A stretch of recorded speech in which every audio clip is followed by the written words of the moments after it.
بسم اللہ الرحمن الرحیم۔ ردیتو باللہ ربا و بالاسلام دینا۔ تحریر سید زید زمان حامد۔ قرآن پاک کو پڑھنے اور سمجھنے والا اللہ کا مزاج شناس ہو جاتا ہے، خودی کا ترجمہ اور خدا کا رازدار ہو جاتا ہے۔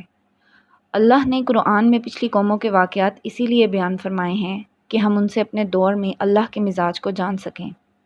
اللہ قرآن میں فرماتا ہے کہ وہ بعض لوگوں کے دلوں اور کانوں پر مہریں لگا دیتا ہے اور ان کی آنکھوں پر پردے ڈال دیتا ہے، اور انہی کے لیے دنیا و آخرت میں عظیم عذاب ہے۔ کسی قوم پر سب سے بڑا عذاب ہی یہی ہے کہ اس پر مہریں لگا دی جائیں اور اس سے ہدایت اور توبہ کا موقع چھین لیا جائے۔ قرآن پاک ہی ہمیں بتاتا ہے کہ جب اللہ عذاب کا فیصلہ کر دے تو پھر توبہ کے دروازے بند کر دیے جاتے ہیں۔ مرنے سے پہلے تو فرعون بھی اللہ پر ایمان لے آیا تھا، مگر اللہ نے اس کی توبہ اس کے منہ پر ماری اور اسے غرق کر دیا۔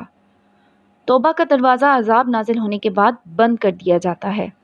سورۃ قریش میں اللہ تعالیٰ جب اپنے احسانات کو گنواتا ہے تو فرماتا ہے کہ جس کا مفہوم ہے کہ لوگوں کو اللہ کا شکر ادا کرنا چاہیے کہ جو ان کو بھوک اور خوف کے عذاب سے محفوظ کر کے رکھتا ہے۔ یعنی جب اللہ کسی کو سزا دینے لگتا ہے تو اس پر بھوک اور خوف کا عذاب ہی مسلط کرتا ہے۔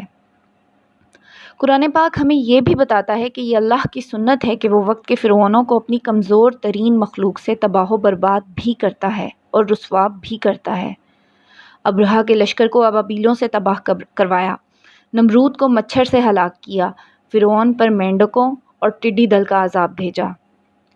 سیدی رسول اللہ صلی اللہ تعالیٰ علیہ وآلہ وسلم نے ہمیں آج کے دور کے بارے میں اپنی کئی احادیث مبارکہ میں بہت واضح طور پر بتا دیا تھا کہ اس دور میں مسلمانوں پر کون کون سے فتنے اور عذاب نازل ہوں گے۔ علماء سو کے ہاتھوں اسلام کی تباہی، مسجدوں کا ہدایت سے خالی ہونا، قرآن میں صرف الفاظ رہ جانا، سود کی کثرت ہونا، زنا کا عام ہونا اور فتنہ دجال۔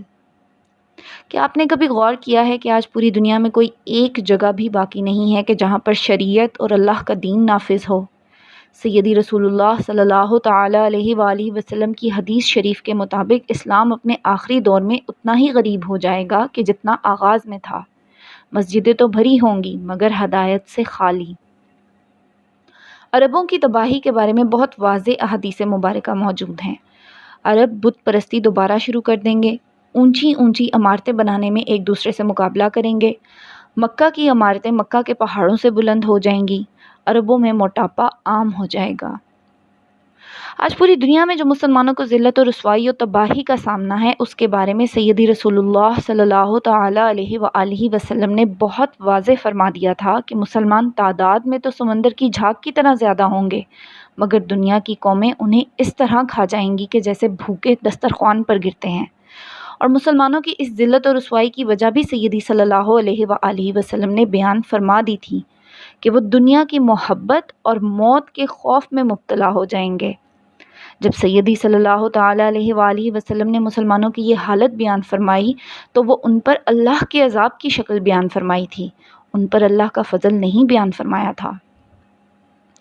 پورے قرآن کی حکمت اور سیدی رسول اللہ صلی اللہ تعالیٰ علیہ وآلہ وسلم کی احادیث مبارکہ کو سامنے رکھ کر آج کی دنیا کے حالات کو دیکھیں تو پھر کسی صاحب بصیرت کو اس بات پر شک نہیں ہے کہ ہم ایک بدترین زمانہ جاہلیت اور ظلم و کفر کے دور میں بس رہے ہیں۔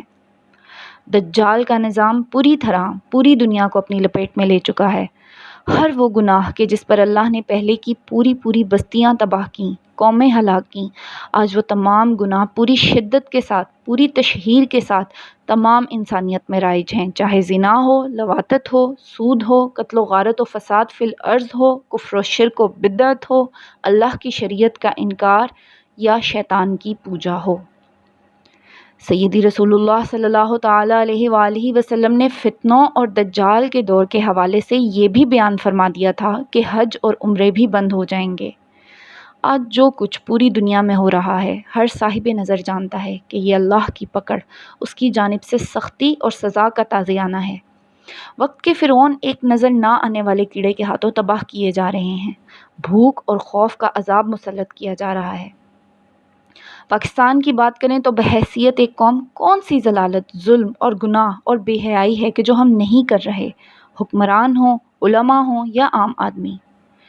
صاحب بصیرت لوگ بہت عرصے سے تنبیہ و نصیحت کرتے آ رہے تھے کہ اگر اس قوم نے توبہ نہ کی تو اس پر معیشت کی تباہی اور جان و مال و عزت و ایمان کی تباہی کا عذاب مسلط ہوگا۔ اللہ کے عذاب کی ایک بہت بڑی نشانی یہ ہے کہ جن پر اللہ کا عذاب نازل ہو رہا ہوتا ہے ان کو معلوم ہی نہیں ہوتا کہ اللہ جلال میں ہے اور اب ان کی سزا کا وقت آ چکا ہے۔ وہ آخری وقت تک اپنی خرمستیوں میں ہی لگے رہتے ہیں اور خبردار کرنے والوں کی توہین و تذلیل کرتے رہتے ہیں حتیٰ کہ اللہ کا عذاب ان کو آ پکڑتا ہے۔ اب جو کچھ دنیا میں ہو رہا ہے اور پاکستان میں بھی، کیا یہ بھوک اور خوف کا عذاب نہیں ہے؟ کیا ابھی بھی کوئی احمق یہ سمجھتا ہے کہ اللہ ہم سے بہت راضی ہے؟ کیا تم لوگوں کو بتایا نہیں گیا تھا کہ جرت و دلیری و غیرت کا راستہ اختیار کرو ورنہ اللہ تم پر ذلت و بھوک و خوف کے عذاب مسلط کر دے گا؟ اب اس قوم کے ساتھ جو کچھ ہوگا اس بھٹی میں سے سب کو گزرنا ہوگا۔ اللہ بہت بے نیاز بادشاہ ہے، جس کو چاہے عذاب دے، جس کو چاہے بخش دے، جس کو چاہے انعام دے۔ اب صبر اور استقامت سے اس وقت کو گزاریں۔